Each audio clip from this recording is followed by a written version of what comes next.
Beleza, galera? Hoje é dia 7 de agosto de 2018 e recentemente a PM aqui do estado de São Paulo foi condenada por uma abordagem considerada violenta. Eu vou ler aqui a reportagem. Só a reportagem já fala por si só, mas eu quero debater alguns pontos específicos disso aqui. Eu imprimi hoje, então vamos lá. O estado de São Paulo foi condenado a indenizar em 15 mil por abordagem violenta da polícia militar pai e filho negros. A decisão considerou que a PM, abram aspas, possui um histórico negativo em relação à comunidade negra, fecha aspas, e que ficou demonstrado, no caso, o abuso da ação e o dano causado. Ao fixar o valor da condenação, a relatora, desembargadora Tereza Ramos Marques, da 10ª Câmara de Direito Público do Tribunal de Justiça de São Paulo, ressaltou que a indenização deve servir como reparo e para controlar novas condutas do tipo. Até aí você deve estar curiosíssimo, né, de saber como é que foi essa abordagem aí. Vamos lá. Na ação, o advogado Simvaldo José Firmo pediu que o Estado fosse condenado a indenizar seu filho pela abordagem sofrida em 2010, quando o garoto tinha 13 anos. Segundo o advogado, ele e seu filho estavam a caminho do estádio do Pacaembu para um jogo entre Corinthians e não fala quem, né? Entre Corinthians e alguém, quando foram abordados por 3 policiais militares.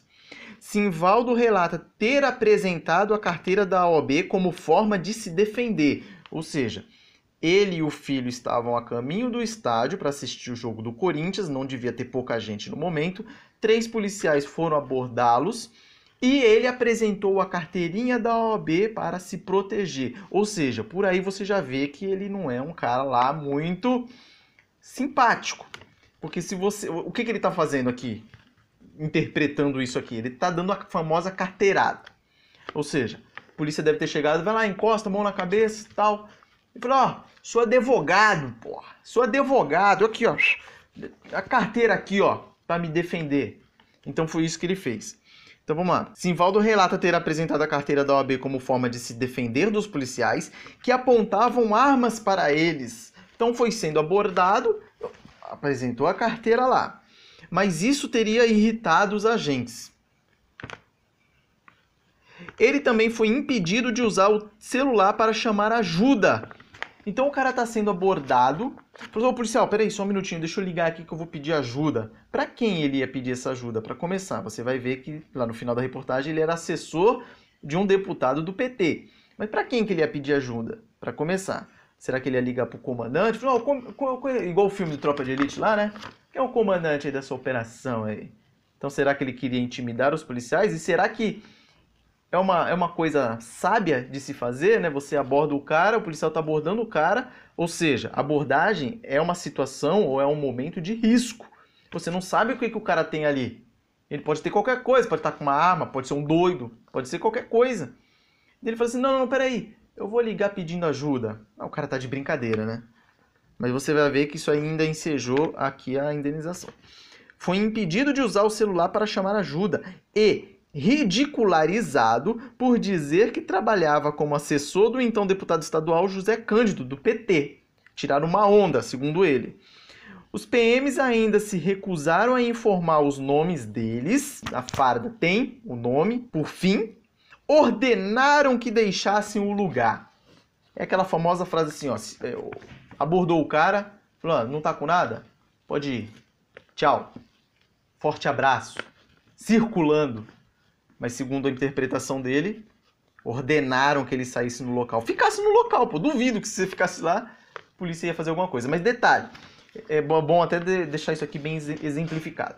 Você fez a abordagem lá no cara, não é o policial que vai embora primeiro. O abordado que sai primeiro, questão de segurança, para depois o policial pegar e sair. Questão de segurança, você não vai virar as costas pro cara e sair andando. Então, tá aqui. Mas então, qual que foi o pecado dos policiais aqui? Terem abordado um cara, um advogado, para começar, que se acha o Deus, esse, né, especificamente, que tem contatos na política. Esse foi o pecado dos policiais. Por quê? O que resultou nessa abordagem? Na primeira instância, a sentença julgou improcedente a ação. Na decisão, o juiz Sérgio Serrano Nunes Filho destacou o fato da Polícia Militar de São Paulo ter afirmado que os agentes agiram em conformidade com as normas da instituição. A Polícia Militar de São Paulo, polícias militares em geral, mas especificamente a de São Paulo, é um dos únicos órgãos que tem uma corregedoria fiscalizando os policiais. Ele tem um batalhão que é uma corregedoria. Para quem conhece aqui em São Paulo, vai ver lá aqui perto lá da Avenida Tiradentes, aqui em São Paulo, tem lá um batalhão, corregedoria da Polícia Militar, gigante. A PM tem um presídio aqui em São Paulo, é gigante. Então, ele tem patrulhas, as famosas patrulhas disciplinares ostensivas. Você já deve ter visto por aí, se você é de São Paulo, umas viaturas com o pessoal com uma boina azul e um braçal azul também, patrulhando para ver se vai pegar o cara na errada. Então, a corregedoria da PM de São Paulo funciona. E aí, a própria PM falou, ó, não, eles agiram dentro da legalidade, dentro das normas. A PM falou isso. Além disso, ele não considerou haver elementos sólidos que comprovassem o relato. Abram aspas, aqui é o juiz de primeira instância falando. Não há qualquer prova do constrangimento, abuso de autoridade ou perseguição racial, máxime tendo o alegado ato ocorrido em local público, com centenas de pessoas, como afirmado pelo próprio autor da ação. Pessoas essas que poderiam ter sido arroladas como testemunha, o que não ocorreu, fecha aspas, argumentou na sentença. Ou seja, nem uma testemunha do que aconteceu, apenas ele e o filho dele de 13 anos na época. No Tribunal de Justiça, a desembargadora Teresa Ramos Marques concordou que a questão é delicada por não haver provas. Não haver provas. Acabou. Não tem prova? Acabou. Para ela, no entanto, nenhuma das partes apresentou, ou seja, nenhuma das partes. Quem tem que apresentar a prova é quem está acusando. É isso que eu aprendi na minha faculdade de Direito lá. Mas aqui não. Nenhuma das partes apresentou prova capaz de ensejar um julgamento completamente livre de dúvidas. Ou seja, julgou na dúvida. Condenou na dúvida. Condenou quem? O Estado. Quem é o Estado? Nós! Isso se essa ação não reverter para os policiais com ação reversa, né? Acredito eu que não. Espero que não, né? Já pensou os policiais por ter abordado ter que pagar? Mas enfim, supondo que não sejam eles que tenham que pagar, que aí seria o absurdo dos absurdos, o Estado é agente. Segundo ela, tratava-se de jogo importante, que levou milhares de pessoas ao estádio e ainda assim os autores não arrolaram testemunhas. Beleza, até aqui beleza, o cara não arrolou, não tem como provar. Agora começa a desandar. Por outro lado, a posição da PM referida na decisão de primeiro grau foi considerada por ela prova produzida unilateralmente pela própria corporação. A PM não chegou a ouvir pai e filho, mas apenas os 3 policiais envolvidos no caso. PM não precisava ter ouvido os dois lá. E aí, além do que, aqui não fica nem claro se eles fizeram a reclamação na própria polícia, né? Abram aspas. Ainda, um dos policiais que abordou o autor de seu pai foi expulso da corporação. Então, 3 policiais abordaram, um foi expulso. E ela solta essa pérola. Embora não se saiba por qual razão. Trata-se de fato desabonador, que, por isso, compromete a veracidade das suas alegações, enfatizou. Só a primeira vez que eu vejo isso na minha vida. Primeira vez que você tem um fato, só que por um outro fato que não tem nada a ver, o policial foi expulso, sabe lá por quê? Invalidou a versão dele, de um fato atual. Que embaçado, hein? Além disso, o adolescente autor da ação juntou inúmeras manifestações do seu pai perante a Comissão de Direitos Humanos do Conselho Federal da OAB, ao Conselho Nacional dos Direitos da Criança e do Adolescente, CONANDA, a Ouvidoria Nacional da Secretaria de Direitos Humanos da Presidência da República, a Ouvidoria da PM, a Secretaria de Promoção da Igualdade Racial da Presidência da República, bem como representação ao Ministério Público, movida pelo então deputado estadual José Cândido, de quem o pai do autor era assessor à época, e denúncia publicada no Jornal da Tarde. Abram aspas. Não soa plausível que o autor e seu pai fizessem todo esse escarcéu se realmente não tivessem sido vítimas de abordagem abusiva. Ou seja, é isso que eles fazem. Eles militam. É isso que eles fazem. Eles querem uma bandeira. E ela caiu no conto do vigário. Porque a partir do momento que deu essa decisão, ou seja, confirmou que dá certo. Dá certo fazer o jus esperneandi aqui, né? O ficar reclamando e fazendo movimentações e barulho, e querer fazer barulho e aparecer. Dá certo, porque o judiciário vai lá e dá ganho de causa para eles. Eles juntaram ainda laudo... Ai, aqui é do peru, aqui... Eles juntaram ainda laudo pericial que constatou o estresse pós-traumático do adolescente. Na época do fato, por exemplo, ele fazia escola de futebol do Corinthians e depois da abordagem abandonou a atividade. Ou seja, a abordagem foi tão cruel que abalou o menino que parou de treinar no Corinthians. Mereceu destaque ainda para a relatora o histórico da PM em relação à população negra, como se não tivessem negros dentro da polícia.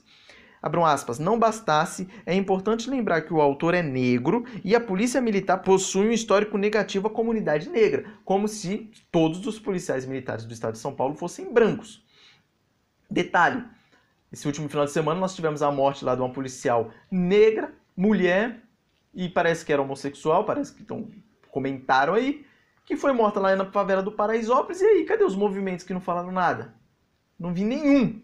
Nem movimento feminista porque ela era mulher, nem movimento gaysista porque ela era gay, nem movimento racial. Não apareceu ninguém, ninguém falou nada. Por quê? Porque ela escolheu ser policial, ou seja, está do lado errado da luta. Tudo em prol da revolução. Quem está contrário à nossa revolução socialista está fora da jogada. 2 pesos e 2 medidas. Né? Daí ela estava falando o histórico negativo da PM em relação à comunidade negra. Como se pode ver da orientação da PM de 2013, recomendando a abordagem policial de indivíduos de cor parda e negra, levando inclusive a um processo movido pela Defensoria do Estado. Bem como a recente declaração do comandante da rota para quem a abordagem nos jardins tem que ser diferente da periferia. Essa declaração do comandante da rota, eu gravei um vídeo na época falando aqui, e é questão básica de interpretação. Quem fala o contrário é um analfabeto funcional, porque não entendeu o que ele quis dizer. Que a abordagem, não a abordagem, ô mão na cabeça, a abordagem, o modo de falar, o modo de chegar na pessoa que mora nos jardins é diferente do modo de chegar em pessoas que moram na periferia. Isso é básico de interpretação. É o modo com que ele falou. E ele tem razão. Se você falar do jeito que... cheio de gíria, por exemplo, que a pessoa na periferia fala, se você falar para uma pessoa que mora em outro determinado local, a pessoa não vai entender. E vice-versa. Não é questão de discriminação ou não. É questão de peculiaridade de local. Cada local requer um modo de falar. Se a PM de São Paulo for lá trabalhar um dia lá no Rio Grande do Sul, com certeza vai ter dificuldade em se fazer entender pelas pessoas. Se um policial gaúcho for para o Nordeste, também. Questão de regionalização local. Depois eu vou falar a respeito dessa orientação da PM de 2013, recomendando abordagem a indivíduos de cor negra e parda e negra. A Ponte Jornalismo, Simvaldo classificou a decisão como uma conquista da comunidade negra. Olha aí, ó, eles usam como bandeira política. A decisão fará com que se mude a atitude de alguns policiais. É notório que o Estado se preocupe. É uma decisão que não é minha, nem do meu filho, ela é da população e da juventude negra. Cria-se uma jurisprudência para, quando alguém se sentir abusado em uma abordagem, se sentiu abusado, como se alguém gostasse de ser abordado, né? Eu vejo uma viatura ali na esquina e falo assim, não, eu vou começar a agir aqui de modo suspeito para eu ser abordado, porque é muito bom ser abordado. Então, quando alguém se sentir abusado em uma abordagem, possa buscar seus direitos. Hoje, ela tem embasamento legal, comemorou. Esse processo é a apelação 0017-964-90 de 2013, 826-0053. Se você entrar no site e-SAGE, você consegue pesquisar ele lá e ter acesso a isso. Então, tá aí, pessoal. Essa é a minha opinião. O vídeo já ficou longo, então vou deixar para comentar num vídeo agora na sequência a respeito dessa orientação da PM em abordar pessoas pardas e negras, porque eu acho que na época eu não gravei, então vou deixar para gravar hoje. Eu falando a respeito do comandante da rota, eu vou deixar o link na descrição, assista lá e veja se você entende igual eu. Se não entender igual eu, ou tô ficando doido, ou você que não tá entendendo nada. Então, tá aí, mais um absurdo. Para quem acompanha o meu outro canal lá, o Direitologia, eu fiz propaganda dele aqui há um tempo, eu já tô lá meses sem postar nada. Sabe por quê? Porque é desanimador, é um desânimo monstruoso. Você trabalhar com direito, que pressupõe a justiça, e você vê absurdos como esse. O Estado sendo condenado sem provas, no achômetro. O policial falou uma coisa, mas foi expulso da PM. Não seria plausível ele fazer todo esse estardalhaço se não tivesse acontecendo nada. Ou seja, na dúvida, já que o cara gritou mais alto, eu dou o ganho de causa para ele. Então, parabéns ao juiz da primeira instância que indeferiu aí, né, rejeitou o pedido, e paciência aí para a segunda instância que acabou dando ganho de causa aí para o militante, dando mais munição para esses movimentos de esquerda aí. Forte abraço.